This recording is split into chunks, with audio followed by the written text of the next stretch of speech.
Ethan and I had been in a long-term relationship for 10 years when he finally proposed to me. However, he repeatedly delayed getting the marriage certificate, insisting it should happen after the wedding. I still agreed. But 1 week before the wedding, I discovered his hidden wish list. It was filled with things he wanted to do for his first love. Over the past 10 years, he had already accomplished thousands of them. From small gestures like buying rings to grand ones like traveling the world together. Later, my childhood friend confessed his love for me. I asked him to hold a simple temporary wedding next door, and then silently watched Ethan immerse himself in his pretense. On the wedding day, I walked into the next door venue in my wedding dress. "I'm not marrying Ethan, I'm marrying you," I called Adrian, my childhood friend who had always silently accompanied me. I asked him to prepare a simple wedding next door to Ethan and my wedding venue, and to time it the same. After hanging up, I stared blankly at the wish list on Ethan's computer for his first love. I never touched his computer because he didn't like it. This time, there was an urgent file from his company on his computer, and since I couldn't reach him, he asked me to forward it. I didn't know where it was, so I had to search one by one, but unexpectedly, I saw a special document. It was filled with things Ethan wanted to do for his first love. In our 10 years together, he had completed thousands of them. From buying rings to global travels. Only then did I realize that all those times he told me he was on business trips, he was actually accompanying his first love to fulfill her various wishes. 10 years, business trips every year, accompanying his first love every year. And under each completed wish, Ethan had noted his thoughts. When putting the ring on Fiona, I clearly saw the smile on her face, as if it illuminated my entire world. At that moment, I wished so much that the bride at my wedding could be her. I smiled bitterly. In our 10 years together, every time I mentioned marriage, he would lose his temper, saying I disregarded his career. But in here, he was full of longing for marriage, just not with me as the partner. "This trip is ending. I'm happy to accompany her to see the beauty of the world, but Sophia keeps calling me. Can't she stop being so nagging like my mom?" The word nagging stung my eyes. Clearly, I called to care for him because I was afraid he wouldn't eat properly on business trips, afraid he was lonely alone, afraid he missed me. But it turns out, I was the clown all along, someone had been by his side for a long time. I was just being sentimental. After reading the thousands of things he did for his first love, bitterness welled up uncontrollably in my heart. He never proactively did anything for me. On Valentine's Day, birthdays, anniversaries, he always said he was busy. I believed him, thinking he didn't like such forms and wasn't good at expressing emotions. So I was understanding. After being rejected a few times, I never mentioned holidays again, afraid it would upset him. It wasn't until this moment that I fully woke up. That packed wish list was filled with Ethan's love for his first love. It was like a slap, landing hard on my face. My 10 years seemed like a joke. Ethan doesn't love me, and I don't want him anymore. Adrian sent me a few wedding dress photos. I carefully chose one, and he excitedly went to prepare. Ethan hadn't contacted me either, saying this period was his last freedom, to spend well with his brothers, strictly forbidding my disturbance. However, he posted a photo on Facebook. A woman smiling coquettishly and charmingly leaned in his arms. Caption: "My beloved has finally come to my side." Upon refreshing again, this Facebook post vanished without a trace. I knew I had been blocked. In our 10 years together, he never posted a single photo of me on Facebook. No matter how I requested, he wouldn't budge, saying posting about relationships on Facebook was too childish and unnecessary. But now, looking at it, it wasn't unnecessary, it was just that I wasn't worthy. I didn't want to guess how many such Facebook posts he made in these 10 years. I was tired. Until 5 days before the wedding, his brother called me. "Sister-in-law, today at our class reunion, Ethan got drunk, why don't you come over?" They hung up without waiting for my answer. I picked up my bag, and in my peripheral vision, I saw the tie casually discarded in the sofa corner by Ethan. It was the anniversary gift I gave him not long ago, but he never wore it. Now it was covered in dust. I stared quietly, then suddenly threw it directly into the trash bin. Next to the trash bin, an inconspicuous hair tie caught my eye.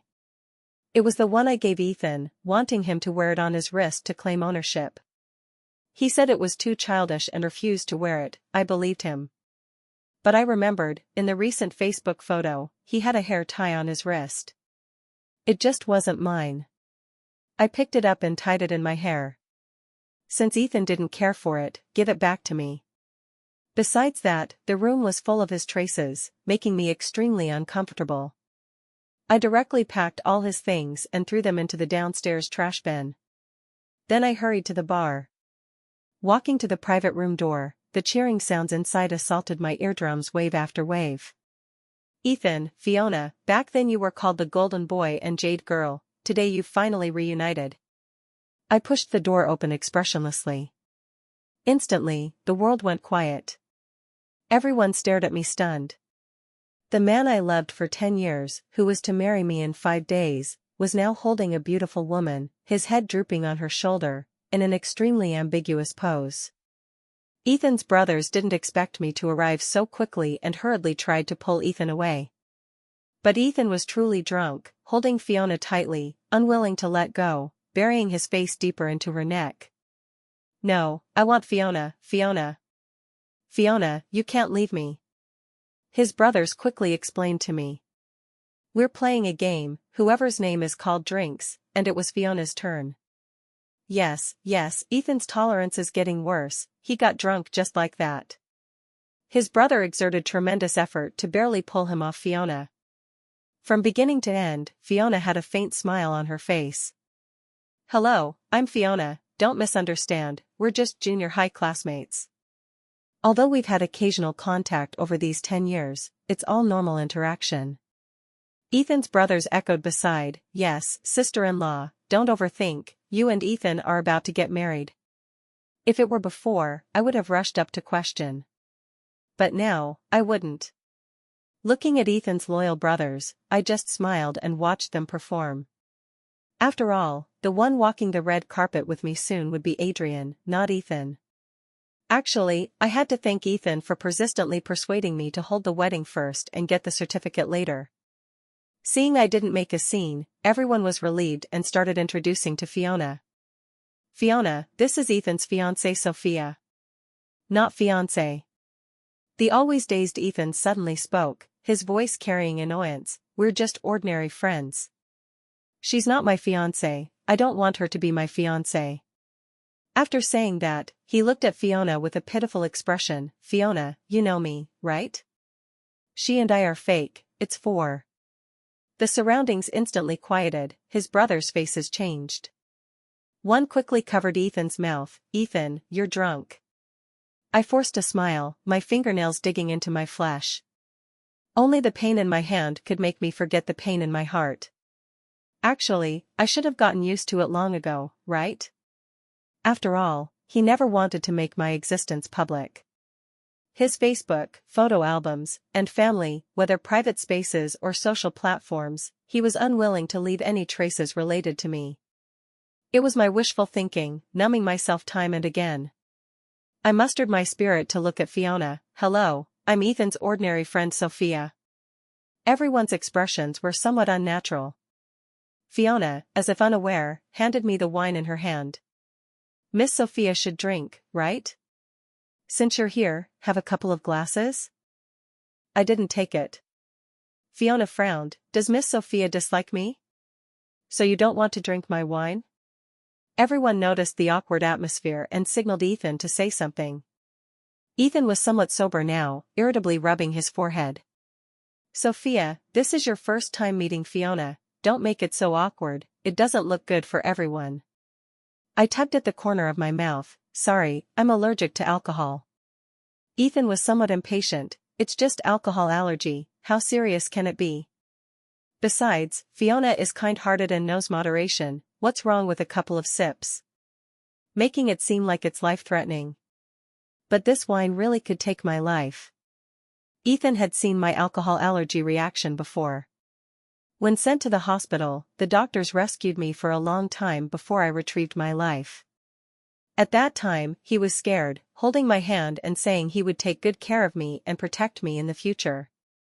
But now, to please his first love, he was forcing me to drink.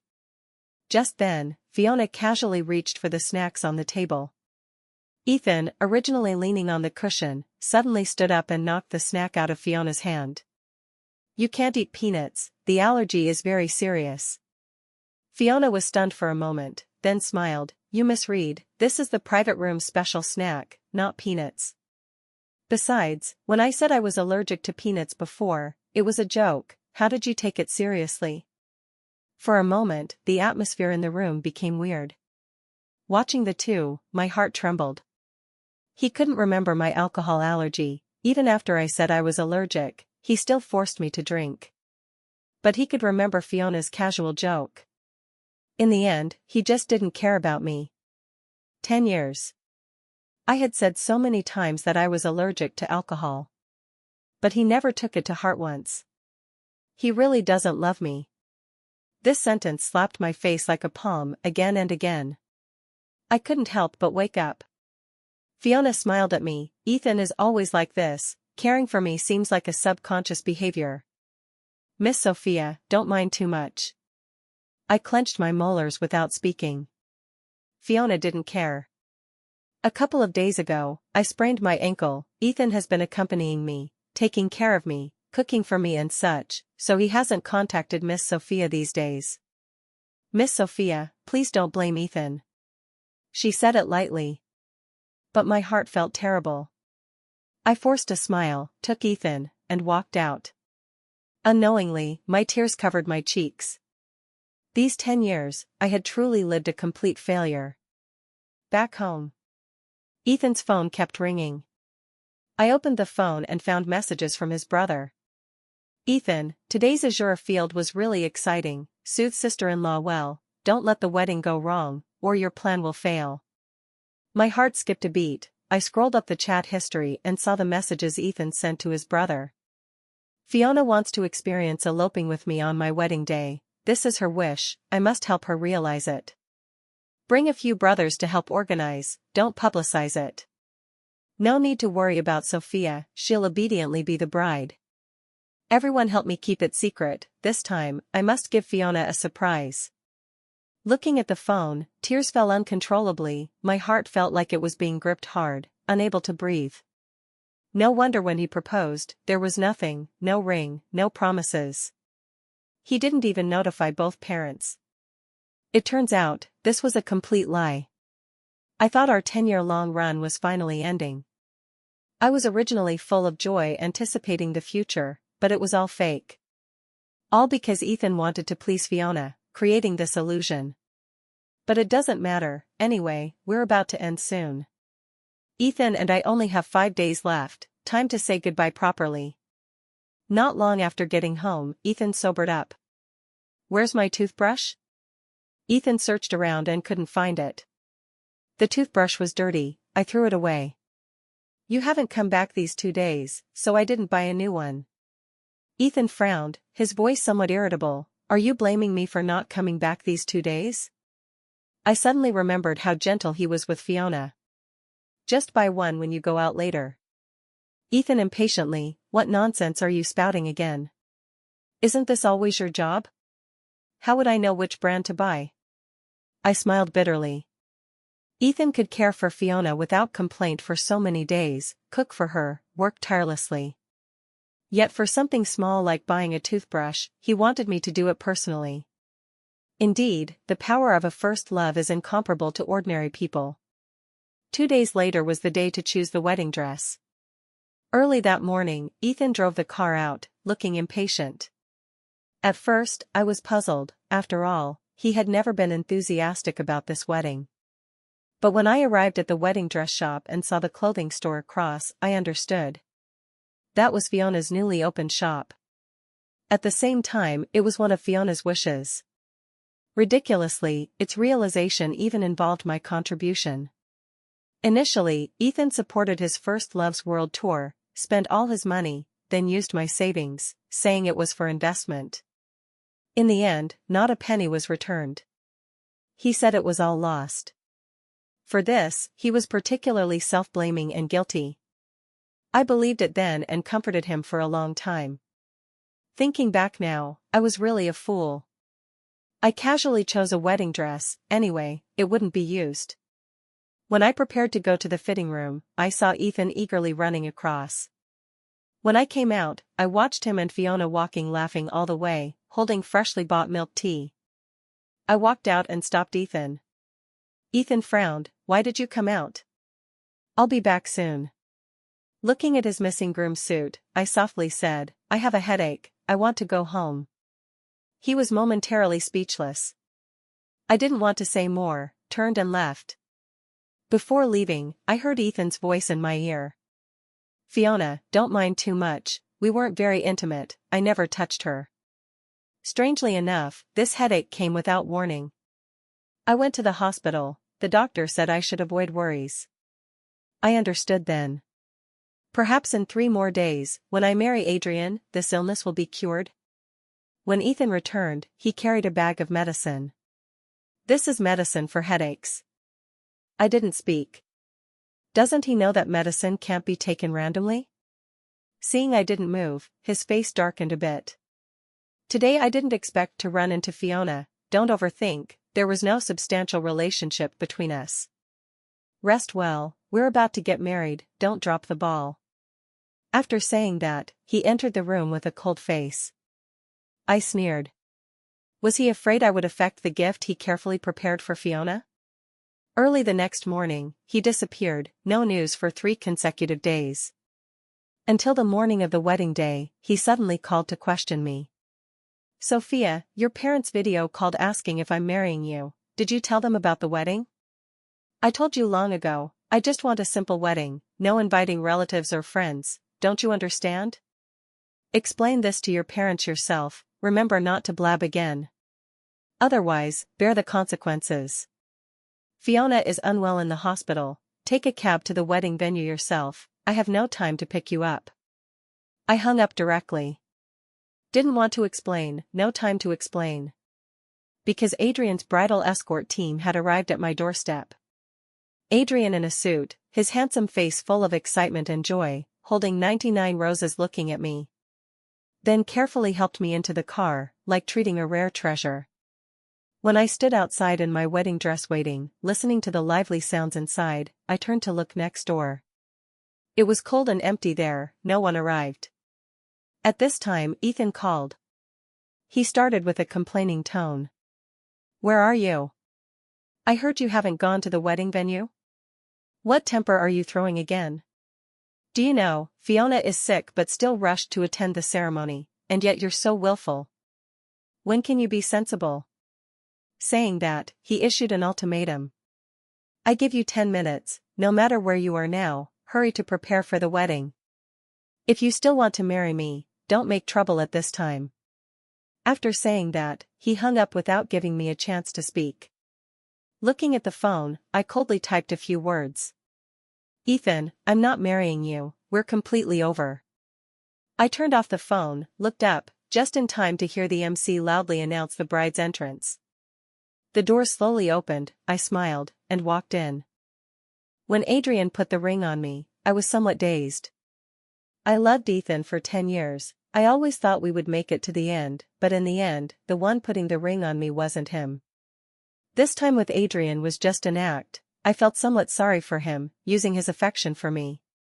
But I liked Ethan for 10 years, I really couldn't accept another person so quickly. But I was trying hard to retrieve my heart.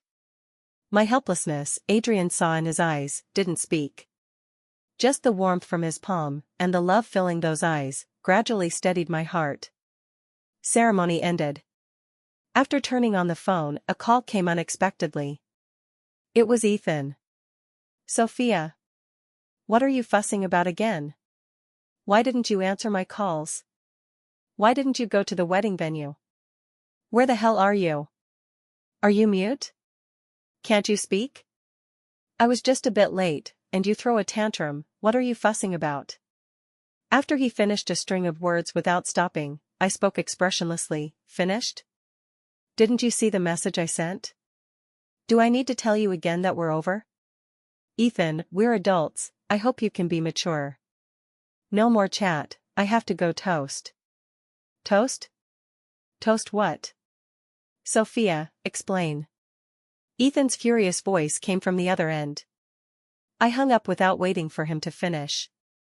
Conveniently pulled this number into the blacklist. Adrian looked at me worriedly. I shook my head, indicating I was fine, then toasted with him.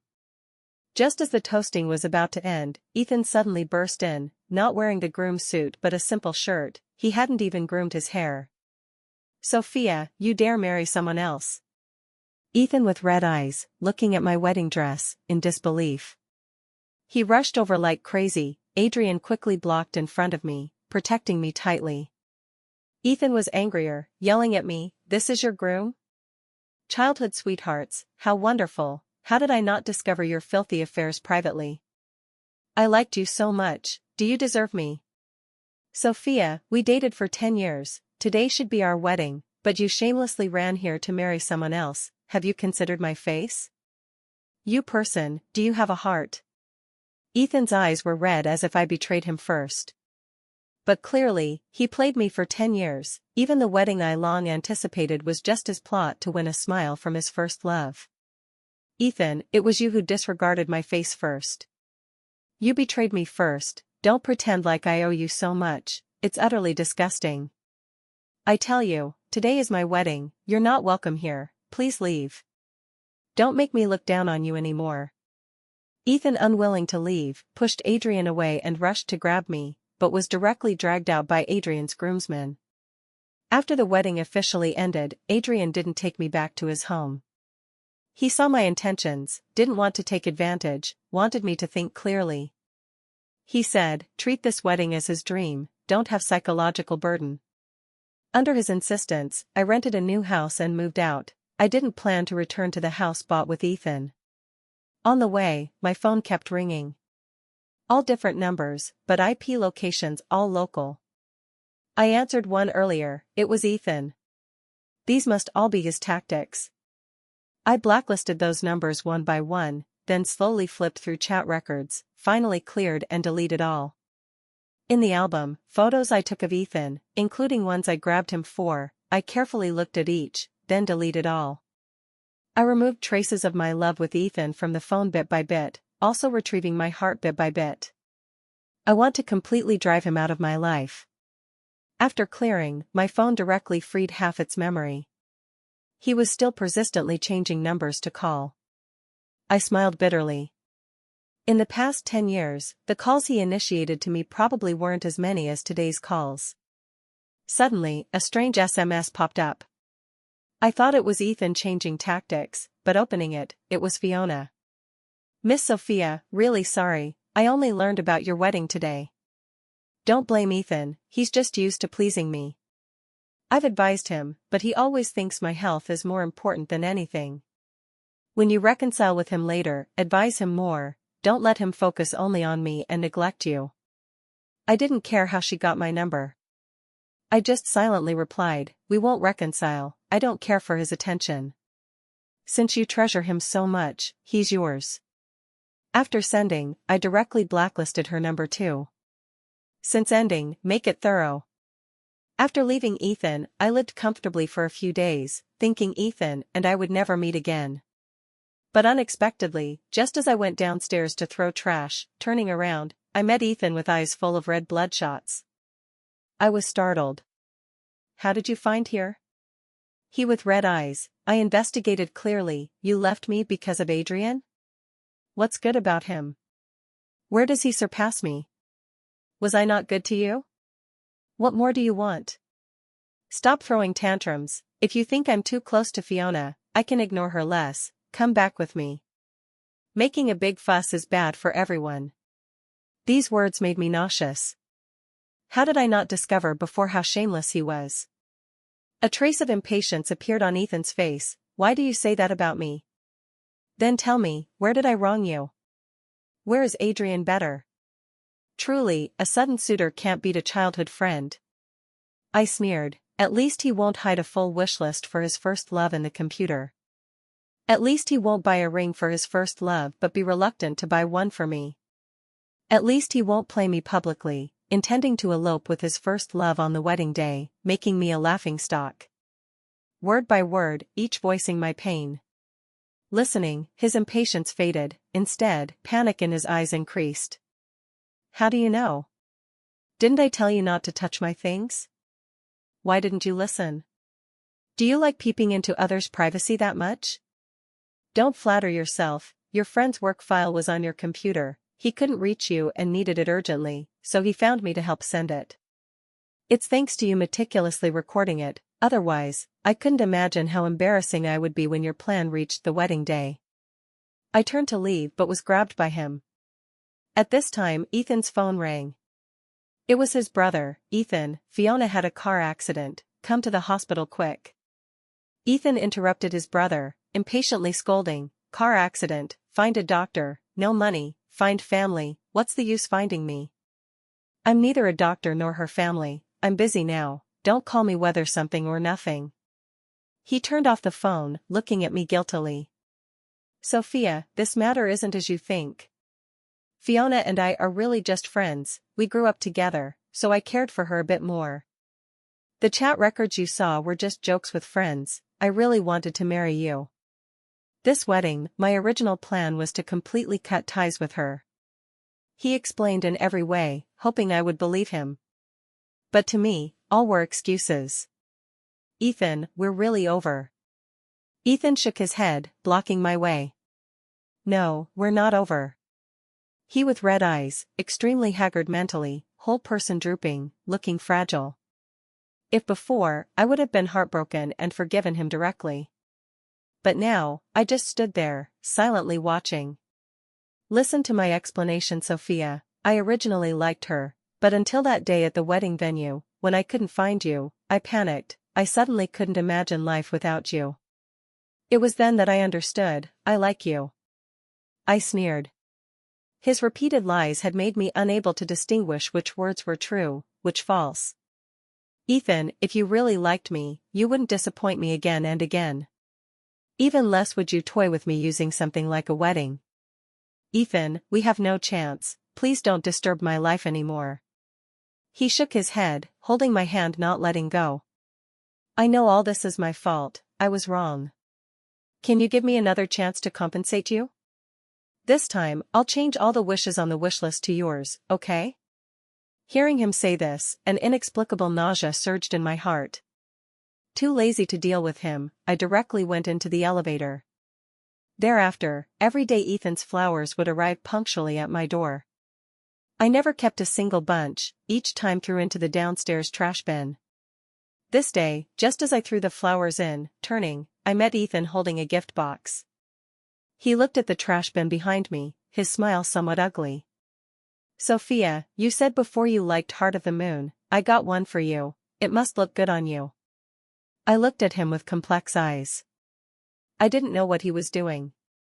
I used to like this necklace a lot, its meaning is good, loving one person for life. Not only expensive, but also needs connections to get. I once begged him, he said it was just a form, found every excuse not to get it for me. Now that we're apart, he knows to buy it for me. In the end, I didn't accept that necklace. Because before Ethan could hand it to me, he received a call and left hastily. I knew whose it was. Fiona. When he answered, I saw the remark. I thought Ethan would give up. But the next day, he appeared downstairs again. I stood on the balcony, making eye contact with Ethan holding a bunch of flowers. Ethan was extremely excited, waving for me to come down. I pretended not to see. But in a few seconds, Ethan appeared at my room door, smiling brightly. Sophia, open the door. My door was knocked loudly. Already someone in the owners group asked who Sophia was. I was furious, opened the door, with no good expression.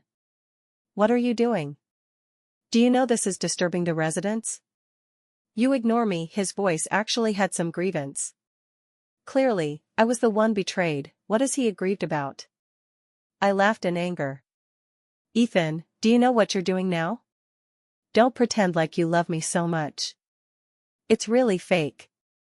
His expression froze, somewhat panicked. No, I'm just worried you might be in danger alone. I guard you, I feel at ease. Danger? I sneered. Ethan, you probably forgot what you said before? You said, in this society now, where are so many dangers coming, tell me not to make a big fuss. He blushed. Sorry, before I did wrong. You don't need to apologize. No need. Go accompany your first love. I said coldly. In this short time, the property management I called in advance had come up. After hearing my words, they directly escorted Ethan away. But the matter wasn't over. He fought wits with property staff every day, sneaking in to guard me. When I went out with friends, he would follow behind. Silently, I actually adapted to his presence again. But one day a week later, I parted with friends at the intersection, walking alone on the path. The further I walked, the more panicked my heart. Always felt footsteps behind. But when I stopped, the footsteps disappeared. I thought it was Ethan, boldly called him. But no response. I was a bit scared, directly ran. The footsteps behind immediately became hasty. Facts proved my intuition was correct. I panicked and dialed the emergency contact. Due to previous negligence, the emergency contact hadn't been changed, it was still Ethan's. But he didn't answer. The footsteps behind got closer, my heart panicked terribly. When the third call went through, it finally connected, but it was Fiona's voice.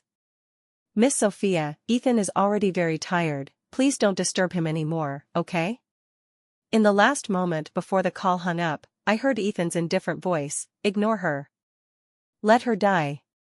Overwhelming despair surged, my body suddenly filled with weakness, finally fell to the ground, lost consciousness. When I woke up again, I learned it was Adrian who saved me. He somehow heard about Ethan entangled with me, worried, so always paid attention to my movements. Every night he would go downstairs to guard. Last night, seeing my room light not turning on for long, calling me and it was busy, felt wrong, came out to find me, just saw me fall to the ground, fainted, so saved me. I was about to ask the nurse to call Adrian who went to pay, but Ethan hurriedly arrived. At this time, he was unshaven, whole person extremely decadent. The instant he saw me, his eyes reddened, guilt filling his eyes. Sorry, I really didn't know this would happen. What you heard that night wasn't like that, she tricked me to the hospital with illness. That sentence wasn't directed at you, it was her, she lied she was dying, that's why I said that, I didn't expect your call came just then. She took my phone when I wasn't noticing, when I saw her answer, I thought it was her phone, never thought it was you. He explained forcefully. I shifted my gaze, staring blankly at the ceiling. I should have known long ago, right? He said afraid I'd encounter danger, to protect me. But every time I encountered danger, he wasn't by my side. Moreover, why did he mistake the phone? Because in Fiona's wish list, they bought couple phones, appearances very similar, so he mistook. I calmly said, we have no relationship now, Ethan, who you want to see is your freedom unrelated to me.